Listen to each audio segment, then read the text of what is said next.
Good evening, everyone. I am Advocate Harpreet. People know me as Preeti Gupta as well. I am practicing in Ambala, Derabasi and Chandigarh High Court as well.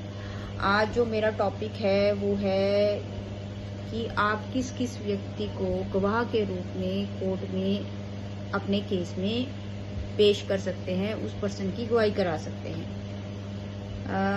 देखिए, जो इसमें आई witness होते हैं वो तो सबको ही पता होता है, जिसने इस केस को अपनी आंखों से देखा, ठीक है। और दूसरे टाइप के होते हैं गवाह होते हैं जो इंटरेस्टेड गवाह होते हैं। इंटरेस्टेड गवाह जिनको इंटरेस्ट होता है कि इस व्यक्ति को जेल में भेजा जाए, चाहे वो फैमिली मेंबर भी हो सकते हैं, जैसे जो कंप्लेनेंट है उसके घर वाले हो सकते हैं, उसका चाचा ताया मामा कोई भी हो सकता है, भाई हो सकता है, ठीक है।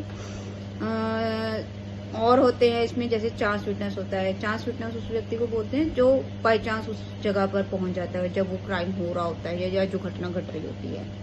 उसके बाद ऑफिशियल विटनेस होते हैं। ऑफिशियल विटनेस में आते हैं पुलिस ऑफिशियल्स आते हैं, क्योंकि उनकी भी विटनेस गवाही जो है वो कोर्ट में दी जाती है, क्योंकि वही जो है पूरे केस को देखते हैं। उन्होंने ही जो क्राइम सीन होता है उसको देखा होता है, सब कुछ किया होता है, ठीक है।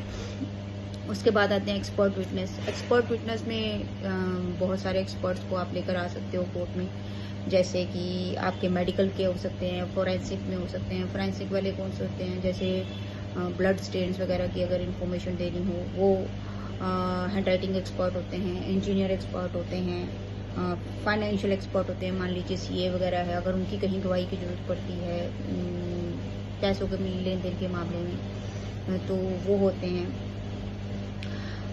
इसके बाद आते हैं मटेरियल विटनेस। मटेरियल विटनेस वो होते हैं जैसे कि जिनकी टेस्टिमनी बहुत इंपॉर्टेंट होती है केस में, यानी कि उनकी गवाही जो है केस को किस तरफ लेकर जाएगी, ये उस पर्सन की गवाही पे निर्भर करता है।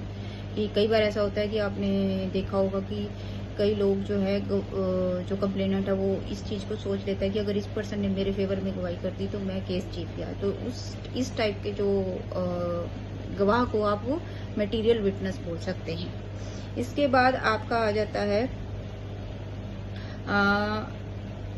Character witness. करैक्टर विटनेस में वो लोग आते हैं जो किसी के करैक्टर को एक्सप्लेन करते हैं। मान लीजिए एक्यूज कंप्लेनेंट ने एक्यूज के ऊपर कंप्लेंट की और एक्यूज के अगेंस्ट कोई आके उसके ही मोहल्ले से, उसके पड़ोस में से आके ये बोल दे कि ये तो बड़ा बदतमीज इंसान है, इसको तो किसी से बात करने की तमीज नहीं है, ये झगड़ालू टाइप का व्यक्ति है, ये हर किसी के साथ लड़ता रहता है, इसको औरतों से बात, मान लो किसी फीमेल को ही बुला लिया है कोर्ट में, तो उसको अगर वो फीमेल बोल दे इसको तो औरतों से बात करने की तमीज नहीं है, ये औरतों को अच्छी नजर से नहीं देखता। और खास तौर पे अगर वो एक्यूज एक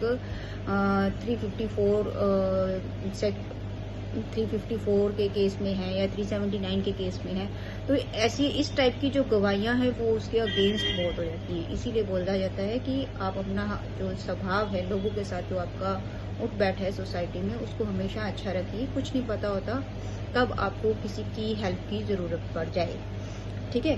और अगर हम आगे बात करें तो कई बार ऐसा भी होता है कि स्टॉक विटनेस भी होते हैं। ये उस टाइप के विटनेस होते हैं जैसे कि जो पीछे बैठे रहते हैं कि अगर तो मेरी जरूरत पड़ी तो मैं आ जाऊंगा, अगर नहीं जरूरत पड़ी तो नहीं आऊंगा। इस टाइप के जो विटनेसेस हैं ये खासतौर पे पुलिस ऑफिशियल संभाल के रखते हैं कि इसको हम लास्ट में लेके जाएंगे अगर हमारा केस जो है वो वीक पटा होगा।